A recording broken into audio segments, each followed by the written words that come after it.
বাংলাদেশ ফলিত পুষ্টি গবেষণা ও প্রশিক্ষণ ইনস্টিটিউট বারটান আঞ্চলিক কার্যালয় সিরাজগঞ্জে গবেষণা আর প্রশিক্ষণের পাশাপাশি গড়ে উঠেছে এক মনোমুগ্ধকর সবুজ আঙ্গিনা। দেখতেই পাচ্ছেন চারপাশে সারি সারি বিভিন্ন প্রজাতির গাছ, ফলজ, বনজ, ঔষধি ও শোভাবর্ধনকারী গাছে সাজানো পুরো প্রাঙ্গণ।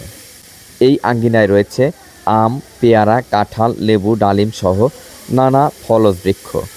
পরিবেশ রক্ষার পাশাপাশি মানুষের পুষ্টি সচেতনতায় গুরুত্বপূর্ণ ভূমিকা রাখছে। এই গাছগুলো শুধু সৌন্দর্য বাড়ায় না, বরং প্রশিক্ষণার্থীদের জন্য বাস্তব শেখার একটি খোলা ল্যাবরেটরির মতো কাজ করে। পুষ্টিকর খাদ্য উৎপাদনে মানুষকে উদ্বুদ্ধ করা, বাড়ির আঙিনায় ফল ও সবজি চাষে আগ্রহ তৈরি করা, নিরাপদ ও টেকসই খাদ্য ব্যবস্থা গড়ে তোলাই বারটানের মূল লক্ষ্য।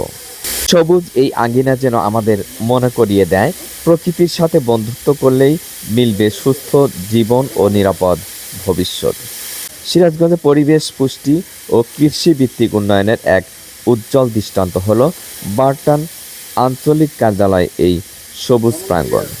যদি সবাই নিজ নিজ আঙ্গিনায় অন্তত একটি করে গাছ লাগায়, তাহলেই গড়ে উঠবে সবুজ ও সুস্থ বাংলাদেশ।